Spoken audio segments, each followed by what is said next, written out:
biggest thing is they finished up with a victory. So we're happy about that, and we'll move on tomorrow.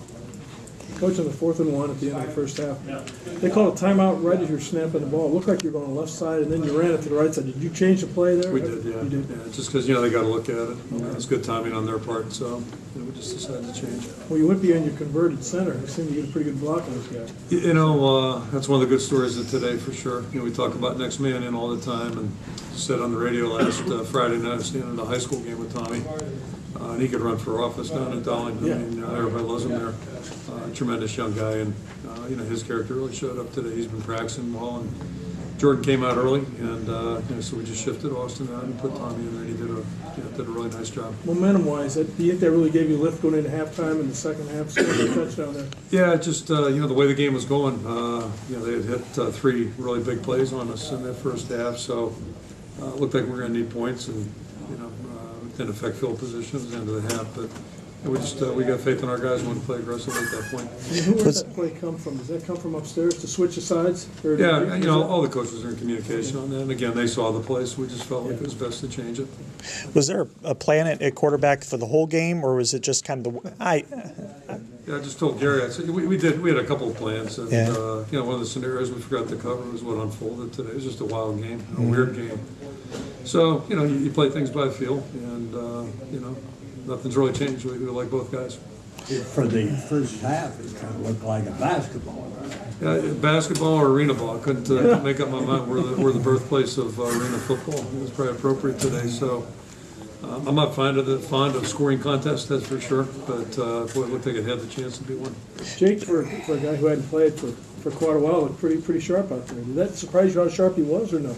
No, he's been practicing well, and. So we thought he'd play well, and we thought CJ would play well also. Coach, to see this team finally get off to such a great start, how did that all come together, and how nice was that to see? Oh, we made some big plays, which is obviously helpful, and not just offensively, but Desmond coming up with that pick 6, got a good jump on that ball, and then finished it. So just next thing you know, there's a spark or two, and good to go, and we didn't quite finish the way we wanted to at the end of the game. But guys played hard, so it was good to get off to a fast start. We haven't done that in a while for sure. Looking at the big picture, you called one timeout when you had 10 men on the field, one when you had 12 on the field, and 2 onside kicks. I mean, obviously there's things to work on. How disappointed were you with that? There's going to be a ton of things to talk about tomorrow, and the ones you pointed out. You have burned 2 timeouts for really dumb things, and those are things that are going to cost you games at some point. The onside kick, I'll share this with you. They did one last week too, so we might have talked about it, covered it a couple times this week, and but you'd never know watching us play. So that's just bad coaching on our part. And I'm reminded of Bill Parcells as a young coach. I think it was at Hastings College. Head coach, I covered that 43 times with the guy this week, and the head coach told him, "You better do it 44." So that's kind of what that looked like a little bit. We're going to have to get some of that stuff corrected. Jonathan Parker has been a big play guy, even without the ball. Like at Purdue, you didn't give it to him any of the 3 times, and it affected the play. To give him to him on that jet sweep, not only the way he performed, but also your blocking. I think Jacob Hillier and Jake Doozy really did a good job of setting the edge. Yeah, there. I read I think I mentioned this. Where did I mention it? Talk show? I don't know. But I mentioned it sometime after the press conference. There was a headline I saw somewhere that suggested we hadn't lost faith or getting faith back in him. Just for the record, he had 2 tough plays in that Ball State game. I don't think anybody was ever down on Jonathan, only because, and I really want to make sure I clarify this, he really practiced well last December when we were getting ready for the bowl. That's when we really saw him start to come. And I thought he really had a good spring, good camp, So, when you got a young guy out there, or a guy who hasn't played, he's going to go through some tough times. Two like that, probably not desirable, but it's it happens. It's just it wasn't for a lack of trying or concentration. So we're staying with him just because he's been working so hard and doing good things in practice, and that's all you can evaluate. So it's hard to get down on anybody that is doing things day after day in a good fashion. So I think he's really he's trying to help our football team. I'm really happy about that. And then conversely, some of the mistakes that were pointed out and some of the things you see that.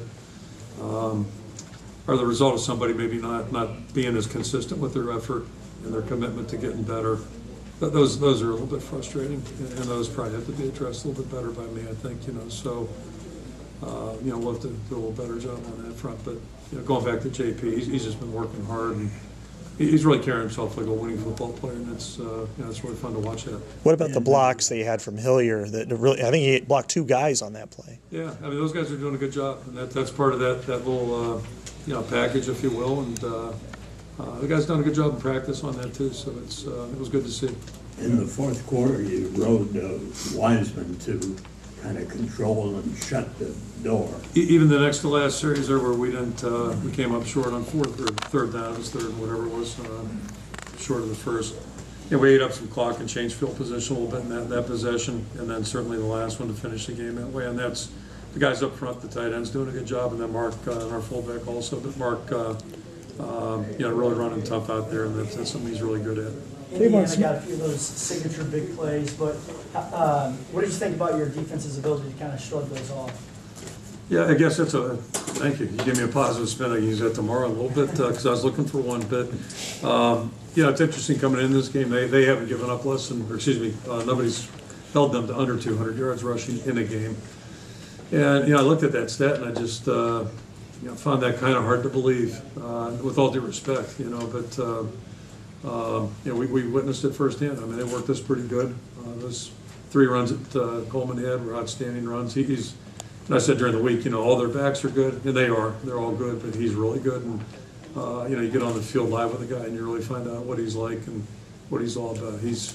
I can't remember anybody doing that to us, and I'm including us against ourselves in spring practice, August. We've had some good backs here, Fred Russell, Sean Green, Albert Young, and, it's just, it's a little scary because we're going to face more good backs too, so we're going to have to get better up, just stopping that run. Tavon Smith seems to really be becoming a big play receiver for you. You caught one huge third down pass and they interfered with him a couple times trying to go deep. You see him really maturing? Same comments as Jonathan Parker. Tavon's been working hard, and we made the decision. Ironically, I think it was this ball game in 2012. I think was the first game we played him. And it's kind of like Drew out. We just made the decision. Let's throw them in the water, get them swimming a little bit, and see if we can't expedite their progress. And I think both those guys, Drew and Tavon, have grown into good football players since that time. And but they work hard in practice, and they do a lot of good things, and they're really committed to being good football players here. So, yeah, it's fun to watch them have some success out there and make some plays and do some good things to help us. You do a lot of dimensions up there. Yeah, it's nice to have a guy who can make some plays out there for sure. Give us any kind of update on Willie's. Was that a late week thing or something? Yeah, we lost 2 guys during the week. Derek and since Tuesday, it was Wednesday and Thursday. Derek and Boomeyer didn't dress either of them. I think we're hopeful to have them both next week, but probably no more tomorrow and no more Tuesday when we talk.